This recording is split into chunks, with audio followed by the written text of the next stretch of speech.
checkpoint. Yeah. Now I want to start by asking you, how was your day? Hope you were good. Now I want to start by saying thank you so much for all that you do for us at Checkpoint. Thank you for liking our videos, your shares, your comments, and most importantly, for subscribing to my YouTube channel and clicking on the notification bell. Please, if you haven't, now will be a good time for you to subscribe. Click on the subscribe button, and then you see the bell. Click on the notification bell, and immediately you'll be able to get new videos as soon as I get to post them. Thank you so much for all that you do for us, and because of all that you do, our message is reaching a wider audience. And for this, we want to say thank you, and thank you again. Now, I have a very important topic for you today on Checkpoint, and I'd like you to begin to invite your friends, your relations, your associates, and your neighbors. Let them know that it is time for Checkpoint. And always remember that at Checkpoint, we always edify, empower, and equip you with information that will help you to become a better version of yourself. So what are you waiting for? Invite your friends, invite your relations, invite your associates and neighbors. Let them know that it is time for Checkpoint. I'll be waiting for you. I'll be back right after the break. Don't go anywhere.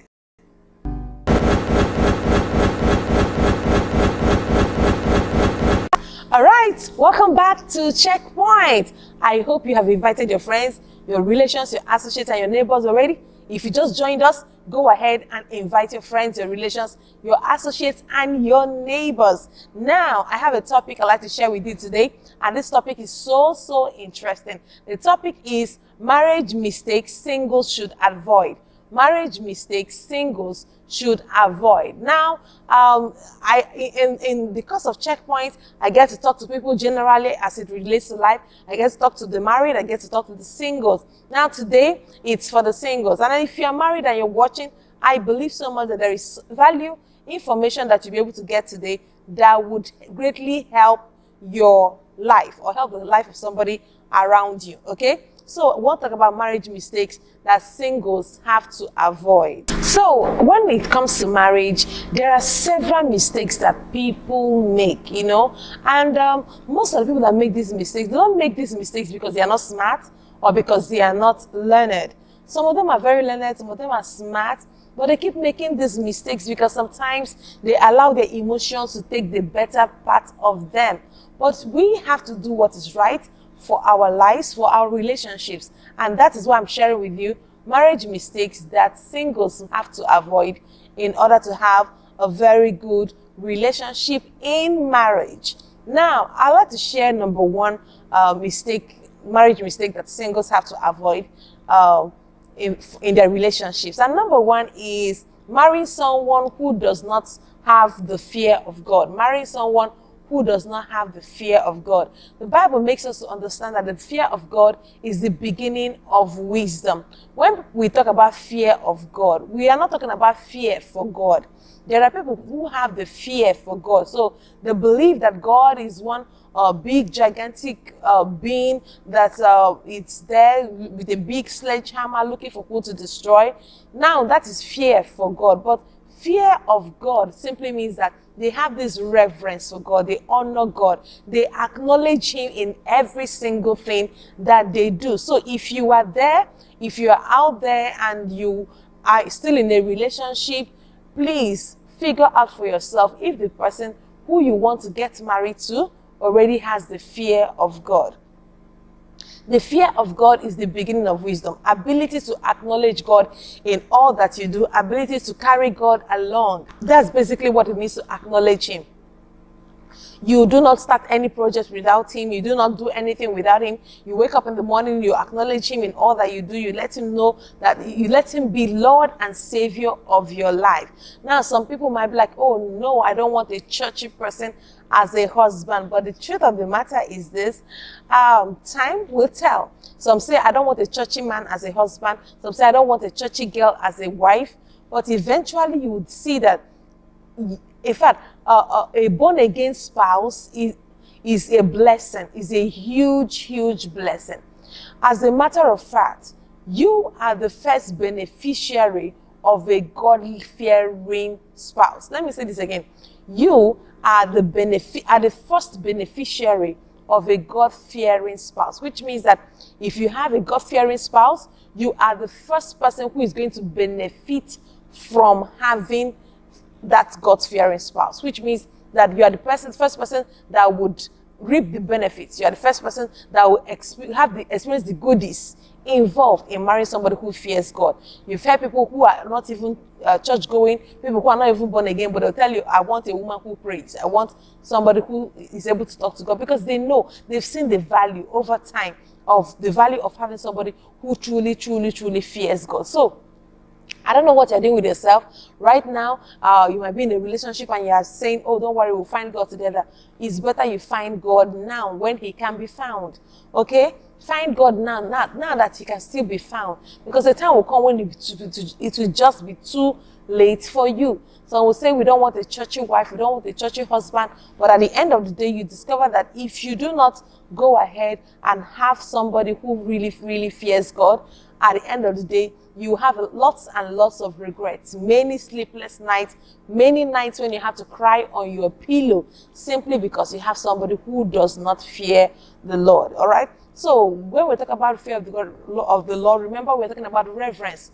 We're talking about somebody who honors God, somebody who acknowledges God. So ask yourself, that guy that you are hanging around with, that lady that you're hanging around with, you know, for the guy, you might like his broad shoulders, you might like his six-pack, his height, the way he looks, his handsomeness, his bearded gang and stuff like that. But does he fear the Lord? Does he have the fear of God in him? You know, you might like the sister, she looks so nice, she has all her curves are in the right place, you know, and she looks so beautiful, she can catwalk and the rest.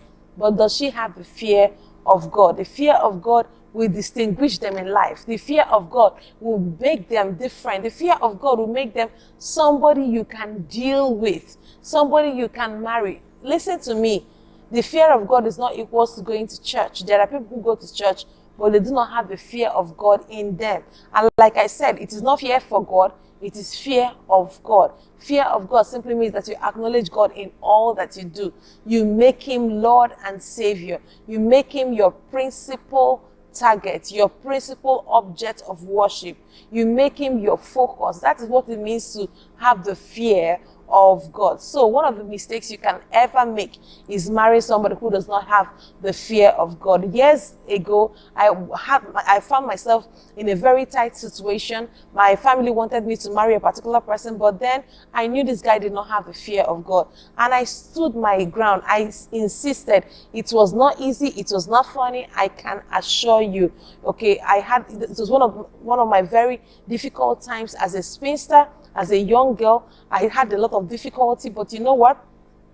At the end, because I stood on the right ground, at the end, because I insisted, eventually I was able to find myself somebody who had a fear of God. And because of that, to get married, to be married is easy. Let me tell you, you may be very knowledgeable in the issue of marriage, okay? You may be very knowledgeable, you know all the right things, or the right principles, the right thing to do, and the thing you should not do when it comes to relationship. But if you get married to somebody who does not have the fear of God, believe you me, with all your right principles, with all the things that you think you know, you would eventually be having a horrible, horrible marriage, because it is not enough for one person to know all there is in a relationship. If you know and the other does not know, there will certainly be troubles and difficulties. That is why you have to be intentional in making a choice of who to get married to. So one of the marriage mistakes that singles should not make is that you should not marry somebody who does not have the fear of God. All right? Did you get that? Now, let me, from time to time, just drop in the comment section the thoughts that relate more with you, the ones that speak to your heart, okay? I like to read your comments later and then be sure that you were really blessed, okay? Now, number 2, marriage mistakes that singles should avoid is marrying because time is no longer on your side. Marrying because time is no longer on your side. Do you know that there are people who have just gotten married, not because they like the person, not because the they see value in the person they want to get married to, but they just get married to the person because there is no time on their side. So you ask them questions and they're like, no, I don't have any time anymore. I'm already 30, I'm already 35.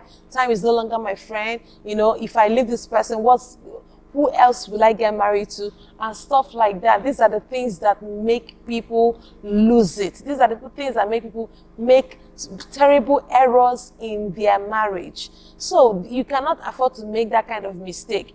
Marrying because time is no longer on your side is a wrong way. It's a wrong reason for getting married. It's a major marriage mistake. So it's something that I want to ask you. I want to really, really tell you, avoid it at all costs. Make sure that it does not happen to you, okay? So there's a particular lady, she went ahead and got into a relationship with a particular guy, and she was like, oh, she's already 30 and she doesn't want to wait anymore. You know, that she had promised herself that she'd get married under 30, and because she was not married under 30, she felt she was already running behind schedule, or running behind the target she had for her life, and she now said, okay, she was going to get married to this person. Now, what happened was that they got married, and only 18 months later, she was out of that marriage, simply because she gave herself a target. She wanted to just marry by all means at 30. So everybody told her congratulations,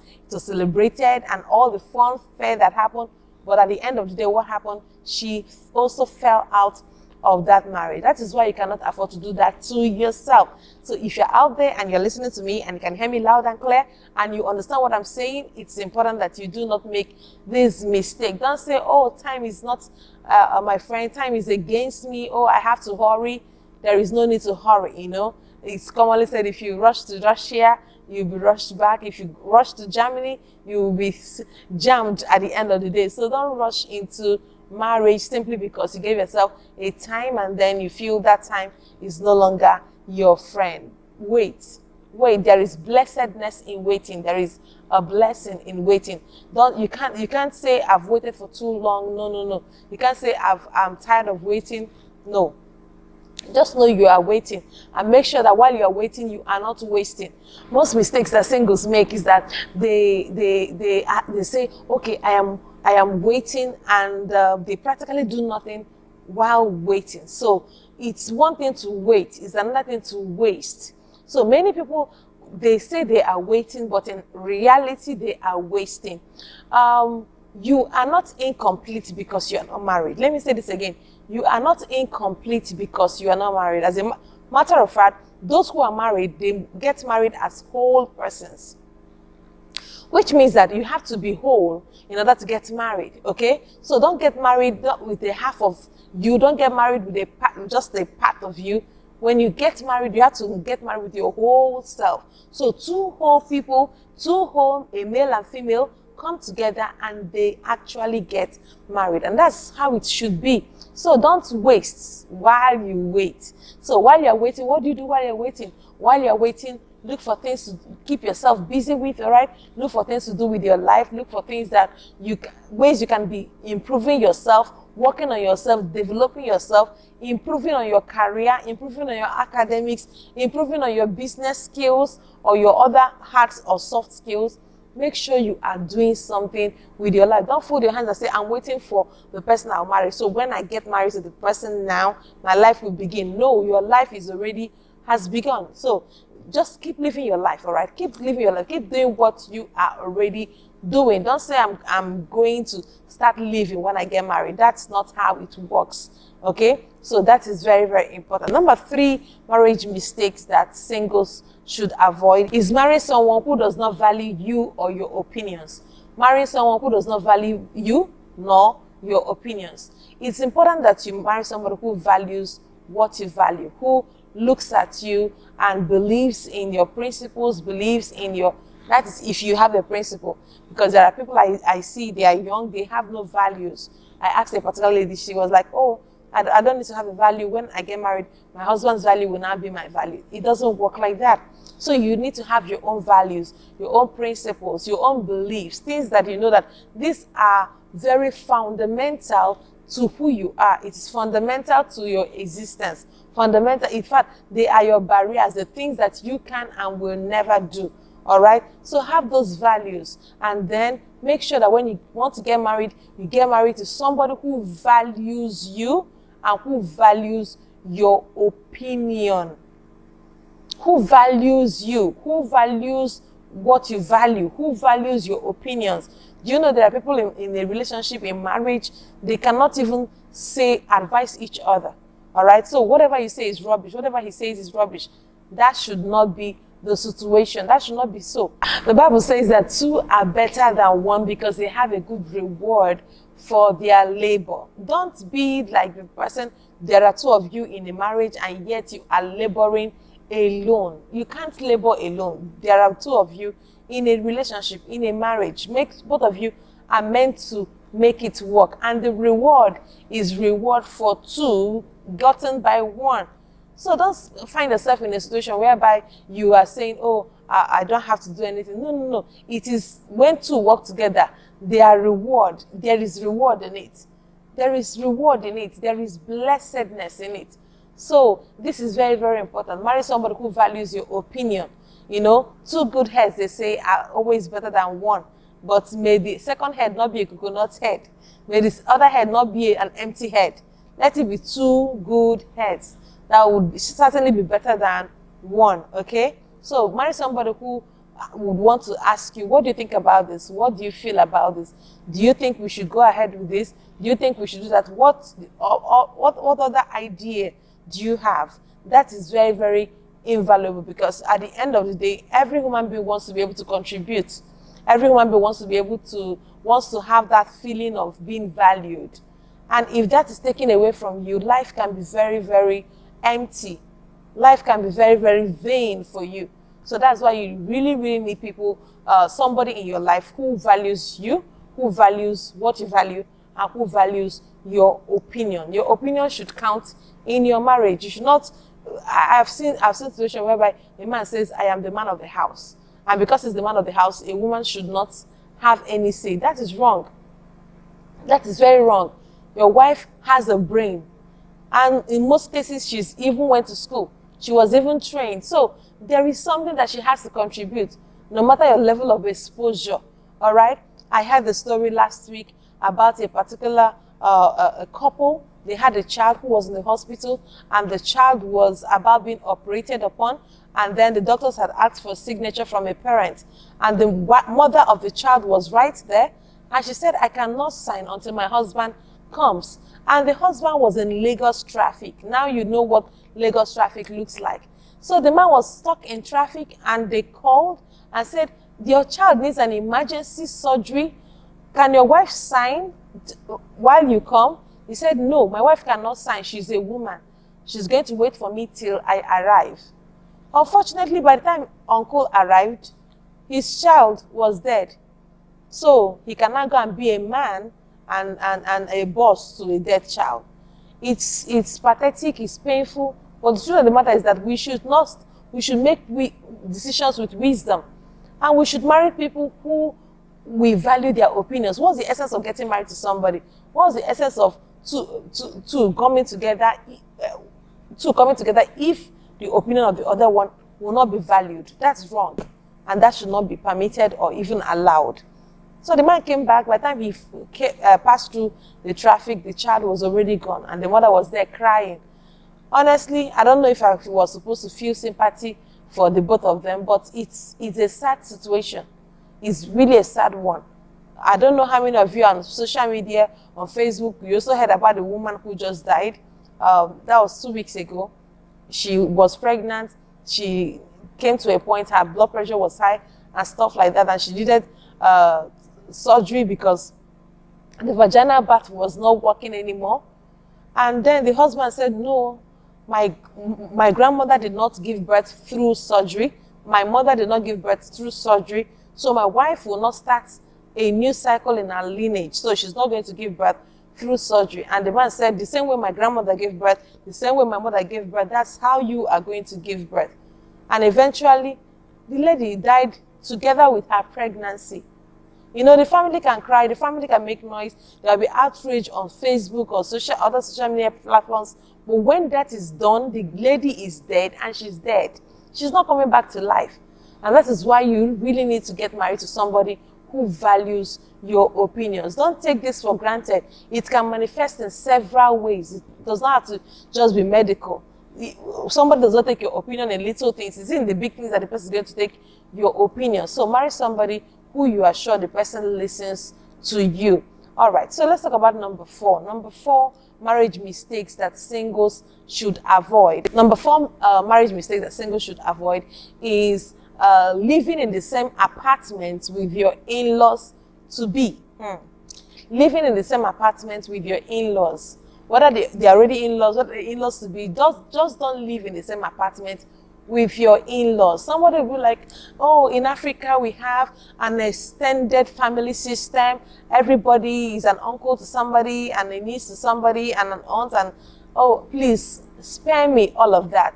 Do you know that even if you are an angel and you decide to live with your in-laws, they would find fault with you? And this is not a prophecy. This is a principle. Because their own child will never be wrong in their own eyes. They raise that child to look like that. But whatever you bring up, no matter how hardworking you are, they'll tell you you're not hardworking enough. Even if you choose to die for them, they'll tell you you did not die well. You did not die the way they wanted you to die. So please, these are things that you may trivialize, but they are life-saving. This information may not be saving you because you're already married, but it might be saving some other person who is not married. So what do? Share this video. Share this video. Share it to everyone you know. Share it on all your social media platforms. There is blessing in sharing. All right? Share it and be a blessing. You may not give somebody money, but just sharing this video might change the person's life entirely. So what are you waiting for? Share the video. Yes? Share. Share the video. Make sure you are telling somebody to watch this video because it will greatly help the person's life. So this is very key, and it's something that you really have to take cognizance of. I've seen people who told me it does not matter whether they stay with their in-laws or not. Eventually, when they stayed with their in-laws, few months into their marriage, they started having serious problems. So if it's not your mother talk to me like that, your father talk to me like that, your mother thinks that, your father thinks that, your sisters think that, your brothers think that, there is always something. There is always something. And that's why I'm asking you, I'm even begging you. See, even if it is one room, rent that one room and live peaceably there. Your in-laws may have a mansion, but please go to that your one room and live there peacefully. All right? Visit your in-laws as much as you want, but don't live in the same apartment with them. Because if they don't find fault with the way you are eating, they will soon find fault with the way you sleep. They will soon find fault with the way you even breathe. So, hey, if you've not had experience, you will take me for granted today. Believe you me. But I want to encourage you, for the sake of your life, for the sake of your happiness, for the sake of your joy, do not live with your in-laws. They may be loving, they may be, go and visit them, go for vacation in their house, that's fine. As long as it's a vacation, because a vacation has a start date and an end date. So go for a vacation in their house, stay as much as you want, but then go back to your own house. Your house may be a little room, but it is still your own, okay? So have that, what we call self-control. Have that that makes you contented, all right? So you don't have to live off of your in-laws, or because the moment you start living with them, lots and lots of issues will come up, and you don't want that, do you? All right, so let's talk about the next one, number 5. Number 5 marriage mistake that singles should avoid is starting or condoning a behavior or an action you cannot sustain. Starting or condoning a behavior or action that you cannot sustain. You see, when you are in love, when you just decide to go into a relationship, and then maybe you meet your in-laws and you want to like impress them, all right? Now, this situation of trying to impress, whether it is your spouse to be you're trying to impress, or whether it is your in-laws you're trying to impress, if you start a behavior or an action that you cannot sustain, that will be your biggest undoing. Assuming you want to impress them, you're a hardworking lady, and then every day you cook with the biggest pot, you know, turn the food, sweep and wash and everything, and you do that on a daily basis, eventually when you get married, you cannot afford to stop. Because when you stop, they'll say, oh, you have become a very lazy person, you have become wicked, you have changed and stuff like that. So don't start anything that is not you. From the beginning, don't start anything that has not been you. Don't start anything that is not your style. Okay? So if you want to, if you really, really, really want to have a good and a beautiful marriage, make sure that whatever you start, you can finish. Whatever behavior you start, you can finish. And also, the other way, don't condone, don't tolerate a behavior or an action that you cannot live with. So you are like, okay, because I'm in love now, your husband behaves in a certain way, your husband to be behaves in a certain way, your wife to be behaves in a certain way, and like, okay, maybe let me use something, a very, very funny example. So maybe they are the fatting type and they do not have regard for where they fat, okay? So imagine somebody fatting and the person will fat in public, fat in wherever people are, and then you laugh about it. And because you are in love, in quotes, you are trying to like enjoy, because you're in love, the love is covering the multitude of the offenses for that time. But if you know that you're not going to be able to live with this for the rest of your life, you have to let the person know, I'm not condoning this behavior, all right? I'm not condoning this action. I don't like it. I don't want it. I don't want a repetition of something like this, so that the person can eventually work on himself or herself, as the case may be. So don't, because you are still in love and you just got married or you're yet about to get married, and then you're like, oh, don't worry, your fat is like perfume or like air freshener. You're deceiving yourself, because it will be long. That fat will be smelling like sewage tank. So don't start a behavior that you cannot sustain. Don't condone an action or a behavior that you cannot live with for the rest of your life. So this is very, very key. A lot of people, because, oh, let's marry first. When we marry, he will change. When we marry, she will change. It doesn't work like that. So if you get married to, or you're in a relationship with somebody who is in the habit of beating you or slapping you jokingly, you say it's a joke, all right? So jokingly, she will just slap you. Jokingly, in presence of people, your friends, she'll slap you. Say, oh, don't worry, this is a slap of love. Please take note. You are going to have several slaps even in that marriage. So don't say it's a slap of love today and then tomorrow you say it's not a slap of love. If you know that you are willing to collect the slap of love for the rest of your life, please continue condoning it. But if you know that this slap of love, you don't want it to be a regular reoccurrence in your marriage, please do not accept it, all right? And make sure that it comes to an end. So you don't say, oh, it's a slap of love today, then a few months later, it's no longer a slap of love. It has to be a slap of love for you forever, all right? So you cannot start today and then tomorrow you change your mind. So do not start or condone a behavior or an action that you cannot solve of your life. So these are the marriage mistakes that singles should avoid. I want to take a recap. Number one, I told you one of the first marriage mistakes that singles should avoid is the mistake of marrying someone who does not fear the Lord. We said number two, marry someone because time is no longer on your side. That's another mistake. Another marriage mistake that singles should avoid is marry someone who does not value your opinions and who does not even value what you value or value you, okay? Number four, we said one of the marriage mistakes that singles should avoid is living in the same apartment with your in-laws or in-laws to be. So something you really have to avoid. Number five, marriage mistakes that singles should avoid is starting or condoning a behavior and action that you cannot sustain. So let's talk about number six. Are you ready? Number six, marriage mistakes that singles should avoid is doing everything alone to make the marriage work. Doing everything alone to make the marriage work. Listen to me. It is wrong for one person to make a marriage work. Marriage is meant to be worked by two people in that marriage, which means that one person cannot just make a marriage work. Everybody in marriage knows that it takes two to tango. It takes two to build a marriage. As a matter of fact, two can build a marriage but just one can destroy the marriage. Let me say it again. Two are to build a marriage, but only one can destroy the marriage. So you have to know that in marriage, it is partnership, all right? Partnership is involved, which means that both parties will have to play their own individual roles in order to make sure that the marriage becomes a success. But when it becomes an anomaly, an aberration, when just one person is trying to do everything alone in order to make the marriage work, that is no longer marriage. That is slavery, all right?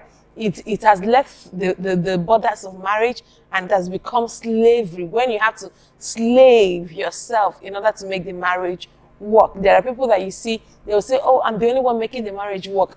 And if you observe carefully, they were the only ones making the relationship work. I've seen a particular lady who was just desperate to have an engagement ring because all her friends already had engagement rings. So she went to a particular guy who has no plans of really like getting married, and she was like, oh, don't you like me? I said, I like you. Say, if you like me, prove it. If you like me, prove it. You have to prove it with an engagement ring. And the guy sort of was like, okay, but I don't have money to buy an engagement ring. And she was like, no, don't worry. I have the money. I can buy the engagement ring, give to you so that I can use it to engage me. Well, the guy was an irresponsible fella and felt this was an easy cruise. So what did he do? He accepted the offer. She went, bought her own engagement ring, fitted it, liked it, and then brought it to the guy, gave it to the guy, and said, it's time for you to engage me. He said, and I want you to engage me before my friends. And he was like, I don't really have money to call for a party for people to come and eat and drink and stuff like that. She said, don't worry, I'm going to take care of the bill. So she gave him money. He called her friends. She gave him her friends' numbers, and he called her friends, and they prepared a surprise, in quotes, engagement party. And she was aware of everything because she spent every single penny that was spent in that engagement party. After the engagement party, after a while, her friends started getting married. She came back with her pressure. She was like, this guy, you have to get married to me, you know, because all my friends, they are done with their engagement and now they're all married. And I'm the only one who is not married yet. And they are calling me Lord of the Rings. So he was like, I'm not financially ready to settle down with you. And she was like, okay, don't worry. I'm going to sponsor the marriage, the wedding. So she brought him money and paid for everything. She paid for her own wedding gown, the guy's wedding suit, everything. She went, gave him money to pay her bride price and stuff like that. And the guy was just collecting the money and spending some for himself and equally spending for the projects that they had. So eventually when they had gotten married, a year passed, 2 years passed, and the guy was tired. Eventually, in the course of the 2 years, something happened and the guy became a bit wealthy, you know. He started doing better for himself. He had more money in his hands. So he woke up one day and told her that he's sorry, he's really not in love with her and that he wants to get married for the first time. And she was like, no, you are married already. He said, no, you married me. But this time I really want to go out and marry a wife for myself. And long story cut short, lots of arguments, lots of crying, lots of blackmail and stuff like that. At the end of the day, that marriage came to an ultimate halt. And the guy went out, looked for somebody he could woo, somebody he eventually wooed, got, and then he took responsibility and married the person properly. Now, it is a very sad story because the lady lost out on all ends. She lost her money, she lost her love, she lost her whatever reputation she was trying to build and stuff like that. She lost everything. And you wouldn't want something like that to happen to you, right? So that is why you cannot afford to be the only one making it work in a relationship. Whether it is making it work financially, whether it is making it work emotionally, whether it is making it work socially, all right? You're the one that's trying to make everything okay. It doesn't have to be like that. Marriage is intentional. Let me say this again. Marriage is intentional. Let me say another one. Marriage is deliberate. If you want to make your marriage beautiful, if you want to make your marriage blossom, it is very intentional and deliberate. You have to intentionally bring in love into that marriage. You have to intentionally spice up the marriage. The marriage you don't spice up, you'll be watching that marriage with your two eyes, and the marriage will go dim, dull, and then die off. But you have to spice it up. You have to intentionally and deliberately make sure that it is working. I've been married to my husband almost 17 years now, and in all of these years, listen to me, nothing happens automatically. Beauty in marriage, happiness in marriage, joy in marriage, love in marriage, butterflies in the stomach in marriage does not happen on their own. You have to intentionally, deliberately make it work. Because if you fold your hands and then wish it away, it doesn't happen like that. You can't wish love into a marriage. You can't wish happiness into a marriage. You can't wish spice into a marriage. You have to work it out intentionally. If you want it, you have to go out and get it. If you want it, you have to make an effort and bring it in. If you want it, you have to act it. You have to show it. You have to say it. You have to do it. All right? There's a lot of verbs, action words involved in making your marriage what you want it to be. So it's very important that you are not the only one doing everything alone to make your marriage work. This is very, very important. Let's talk about number 7.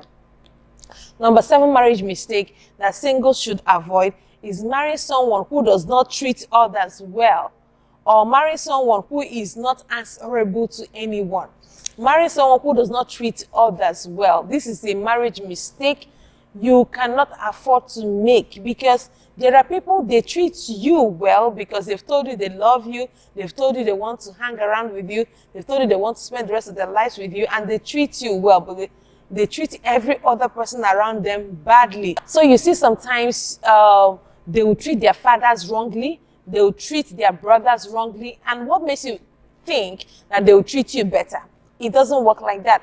You see a guy, he hates his mother, hates his sisters.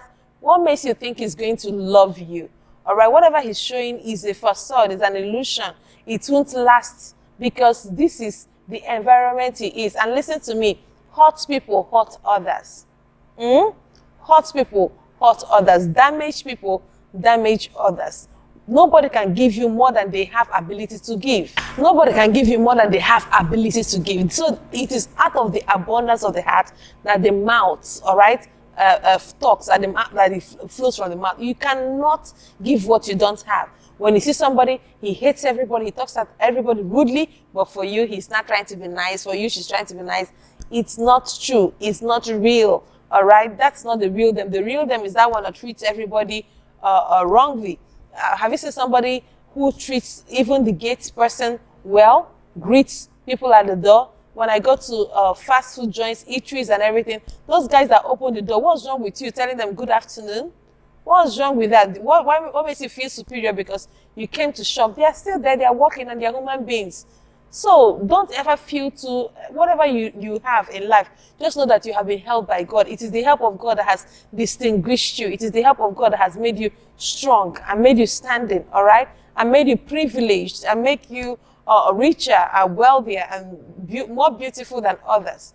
So sometimes just accept the blessings of God as privilege. It's not a right. It's not a right. You didn't work for it. You didn't labor for it. You didn't pay for it. You didn't negotiate your way into it. So this is very, very key. Okay? So when you see how the person treats others, that is an express indication of how the person will treat you.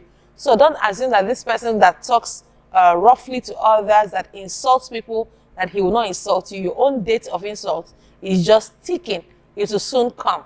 All right? So don't assume that if you see him, he beats his sisters, he beats his aunties, it won't be long, you'll be the next one. He will be beaten. You see her, she insults everybody. You know, she will say, I will wash them down, you know. She will use her mouth to wash anybody. It won't be long. She'll be washing you, Mr. Lover. So please be careful of the kind of person you bring into your life or you bring into your space. This is very, very key, because everybody's real personality is a reflection of how they treat others. How do they treat others? How do they look at others? How do they talk to others? Because this is very, very key. You cannot afford to put yourself in that situation where you now eventually become a partaker of the things you saw the person is doing to others. Another part of it is, don't also marry somebody who is not answerable to anyone. You know, there are people who, they are the Lord and the Savior of their own lives, okay? They are the author and the finisher. They are the first and the last of their lives. Please, marry someone who is answerable to somebody. The person should have a friend, an uncle, an aunt, an elder, a father, a mother, somebody that they're answerable to. Somebody that if their head is sparking fire, the person can tell them, peace, be still, and it becomes still. All right? Marry somebody that somebody can talk to. Marry somebody that listens to somebody. Somebody who says, I fear no man. I listen to no man. Nobody tells me what to do. That person is a ticking time bomb. Run away from that person with everything that you have got, because that is a major marriage mistake waiting to happen. So please don't get married to somebody who is not answerable to anyone. Everyone you must marry should have somebody they are answerable to. Because it won't be long. You say, oh, I like him. He's a man of his own. It won't be long. You will need somebody to talk to him, and he will not be there to listen because he's the man of his own. You see a lady and say, I like her. She's strong-willed. She knows what she wants. There must be somebody this strong-willed lady listens to. If not, a day will come when you are passing an information and she is not hearing. Then what else do you do? So this you neglect today might eventually come back haunting you tomorrow. And that takes me to the next one, number 8. Number 8 marriage mistakes that singles have to avoid making in their relationships is ignoring red flags. Ignoring red flags. Why are they called red flags? You know, the color red is usually very attractive, and sometimes when they want to see a danger sign, red is usually used to describe danger signs. So a red flag basically are indicators of a person's future behavior. Indicators, in fact, negative indicators of a person's future behavior. So if you see red flags are basically things that indicate that in the future this person will have a negative behavior and will behave in a negative way. So that's what red flags are. Are there things you are seeing in the life of the person that you're hanging around with today that will likely become a bigger problem in your marriage? A particular guy kept blaming a lady that he was in a relationship with. He would tell her, you know, because you said that we cannot sleep before marriage, sometimes I feel the urge to have sex a lot and I begin to look for other people. That's why it looks like as if I'm sleeping around. So he was like, while I wait for you, you know, because we cannot have this before marriage and I'm respecting your opinion, I have to just look for other ways to ease myself. And the lady, stupid lady, God forgive me for calling her stupid, but she's really stupid, came to me to tell me how good he was, that even though he was sleeping with other people, that for her, he respects himself. So she was like, he's a nice person. He respects my viewpoint. He knows I don't want to have sex before marriage. But for now, while he's waiting for us to actually get married, he's sleeping with other people just for him to take care of himself. And I was like, what? What kind of nonsense will I hear on my counseling table? So please, it's very, very important, very, very key that you know what is right. All right? The person who is planning to wait for you should learn how to wait for you. There is a way to wait. You can't tell me that you're waiting till you get married to have sex and then you're sleeping with other people around. What kind of nonsense is that? Does it mean that if you as a lady, you are sick? That was why I asked that lady. Does it mean that if you are sick, you are not able to perform your conjugal responsibilities even in marriage for any reason, or maybe you had a child and then you're not supposed to do anything at that moment? Does it mean that he will go around, sleep with every other person on the street, pending when you are capable of sleeping with him again? I was like, self-control is a basic feature, and lack of self-control is a red flag.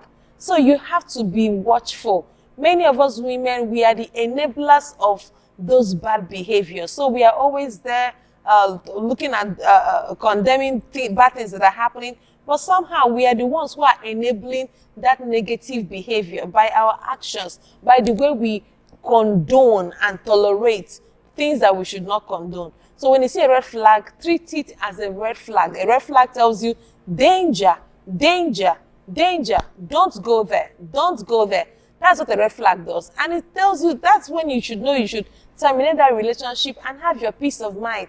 You cannot keep heading towards danger and then you are praying to God to deliver you from danger and you're heading towards that same direction. That shouldn't be. There are several tons of red flags, especially the one that is uppermost is abuse. So we have emotional abuse, we have physical abuse, we have verbal abuse, we have sexual abuse, and these are all different kinds of abuses that you can see. I've spoken about this several times in my other videos and even in my books. So when there is physical abuse, somebody is pulling your hair, slapping you, beating you up, and telling you that it's out of love. It is out of love. One particular lady came to me the other day and she was like that her father beat her, and that several times, and that even when she was grown. So when the guy she's in a relationship with, beats her, that the guy tells her, doesn't your father beat you? She will not say, yes, my father beats me. He said, is that not proof that your father loves you? She will not say, yes. Said, the same way your father beats you and still loves you, that is how I am beating you and I still love you. And she believed it, you know. And unfortunately, I might not have blamed her because that was the level of information and knowledge that she was exposed to. She didn't know more than that. She didn't know anything else, okay? Even her mother would tell her, your father will beat me if I say something like this. And she accepted it as a normal way of life. But when you know better, you do better, right? So that is the essence of Checkpoint. Because Checkpoint here empowers, educates, and equips you with relevant knowledge that will help you become a better version of yourself. That is why you cannot afford to make mistakes after watching this video. Now, if you just joined us, make sure you watch from the beginning. And if you are here, just make sure that you share to your friend, a relation, an associate, a neighbor. You don't know whose life you might be saving by just sharing this video, okay? So this is very important. Observe red flags and identify them for what they are. Some are verbal. In fact, with their mouth, they can cut your body into pieces. In fact, a particular lady told me, it was a guy rather, a particular guy told me that what his wife tells him rather, that he would prefer that she use knife to cut him in different parts of his body rather than say what she is saying, because that what she says with her mouth is sufficient, is more than enough to create heart injury for him.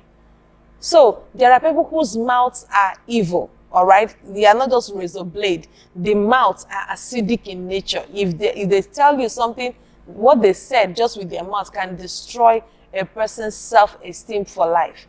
So it's important that you observe these red flags ahead of time and avoid them with every power that you have. Flee, all right? So there are several red flags. I'm not going to be talking about them here. I think I've talked about them in the other videos. So do well to go to my YouTube channel and watch my other videos and get my books too. A particular book, Building a Marriage That Will Stand the Test of Time, it's in that book. So go ahead, get the book, and then get to know most of the red flags that are available, okay? So don't ignore those red flags. When you see a red flag and you choose to ignore it, it will eventually result in so much sadness and so much pain, okay? Now, number 9 marriage mistakes that singles should avoid is what we call having premarital sex. Now, even though I've touched it slightly in the previous topic, we would not stop shouting this from the rooftops. You know, when you say this, it appears to some people like you don't want them to have fun, you don't want them to enjoy, you don't want them to be happy. But the truth of the matter is this: there are things that are supposed to make you happy at different times of your life. For sex is something that's supposed to have when you are already married, because then it will give you peace, it will give you satisfaction, it will give you happiness, joy that comes from within. You won't be having sex and looking through the window or suspicious. In fact, anybody that walks in on you, it is the person's fault. The person is the person that's to be ashamed, not you, because you are in your rightful place. But you see this one that they're saying stolen bread is sweet. Stolen bread will be sweet until you are caught. When you are caught, you'll be beaten and you pay 7 times 7. So please, it's important that you avoid premarital sex. When we tell people avoid premarital sex, you assume that it is God who gets pleased with you, with your abstinence.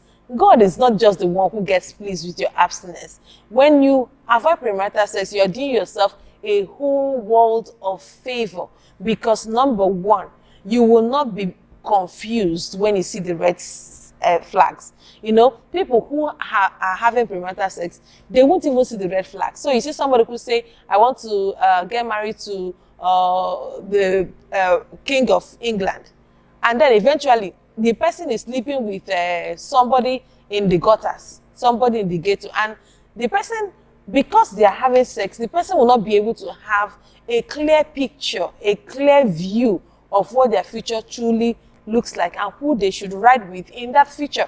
So number one, it's premarital sex, you're the first beneficiary because it gives you a clear view. It gives you clarity on who to choose so that you don't make mistakes. See, many people who have just reacted or acted or decided to sleep with somebody based on what you're feeling in your body, you discover that some of those feelings don't last. So have you ever felt like you loved someone so badly, like your world revolves around them, like there is nothing else you can do without them? But you discover that when that feeling subsides, you discover that you didn't really love the person as much as you felt you loved the person. There are people that maybe if you are married now, you discover that the person who was either your first love or second love or even third love, you felt seriousness for them, but now you don't feel those things anymore because they're in the past. So feelings come and feelings go. And that is why you cannot afford to live your life based on feelings. So whatever feelings you are having, flee. That's what the Bible tells us. That's the recommendation of the Bible for premarital sex. Flee, flee, flee fornication. Flee from it. Don't wait till you figure it out. Don't wait till you're trying to, because at that moment your speaking in tongues may not help you. What you think you know may not help you. So all you have to do is just run, flee, remove yourself from that scenario. Avoid premarital sex because it is you binding yourself to something that you really do not need in your life or in your destiny. Okay? So you're the first partaker. You would also avoid premarital unwanted pregnancies. You also avoid abortions. You know, having that on your conscience is already a terrible thing. You know, imagine that every day of your life you are thinking of a child that would have lived, but you killed the child. Some of you even start seeing children in the dream, children that you have killed through abortion and stuff like that.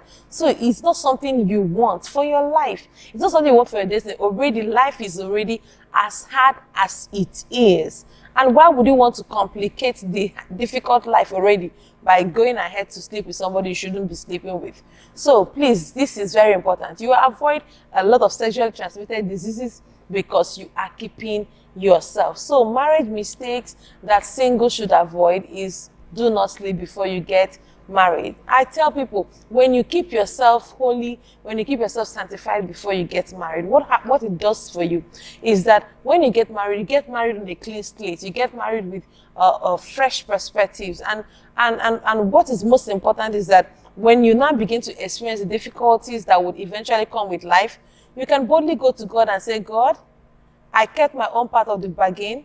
I did not defile myself. We do not defile our bed. That's why we're asking you to come in and help us. At least you have a clear conscience before God. And this is very, very important. So please go ahead and make sure you make this happen. And then finally today, on marriage mistakes that singles have to avoid is that don't cut off from your family and friends because you're in love. Many people do this, and they do it becomes their biggest undoing. So because you are falling in love with somebody you feel that is influential, somebody you feel that is wealthy, you're not cut off from your friends, you're not cut off from your family members because you think you are superior now, because you think your status has changed. What you don't know that is this is life, and anything can happen. I'm not wishing you bad. No. I'm not wishing you bad, but a day will come in your life when you wish that your best friends were still your best friends. A day will come in your life when you wish that your family members, you were still in close relationship with them. Because most times, the people we call emotional manipulators, the people we call emotional blackmailers in marriage, they can cut you off from your family and friends and tell you, no, now is a new life. Don't talk to your family members. They are draining you. They are doing that to you. And in your mind, in your foolish mind, you think he's doing you a favor by telling you, Don't talk to your family members. Don't talk to your friends because it's a new life. It won't be long. You discover that your roots still matter. Your roots are still important for your fruits. So please, this is very, very important. And if you are a guy and then you come in contact with a lady who now begins to cut you off from your family and your friends, that is a serious red flag. Anybody who does not love your family, who does not like your family, who also cuts you off from your family is not good for you. No matter how you see it, you can go ahead and say, oh, my family is so troublesome, my family is difficult. They may be difficult, but don't allow anybody who comes into your life in the name that you are in love with them make you separate from your family. This should not be the situation. This should not be the case.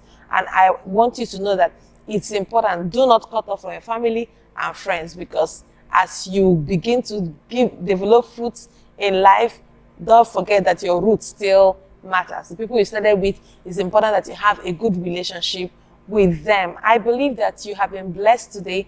I believe that these few things I decided to share with you today was really profitable for you. So please, if you are married, I believe you may have seen one or two areas where you made a mistake that you are still trying to correct even in your marriage till today. And I believe that this video will be a source of help to somebody that you already know. So please go ahead and share it to somebody. And if you're single, well, I am rooting for you to have a very beautiful and powerful marriage. Now, until I come your way again, keep making a positive, indelible mark in the lives of people and on the sands of time. I love you so much.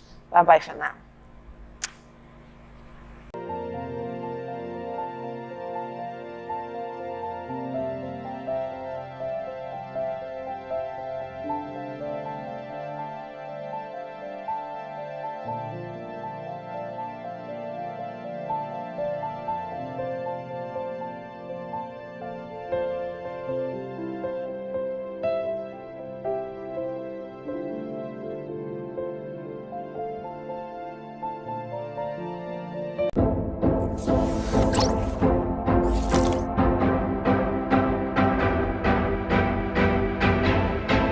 Hi everyone, I hope you were blessed by that message. All right, so I want you to just go ahead and support us. If you are led, go ahead and just sow into the account right on the screen. And I know that as you do that, God will bless you big time. Because of the seeds you are sowing, you'll be able to reach a wider audience on different platforms. So please do well to sow that seed and God will bless you. Love you.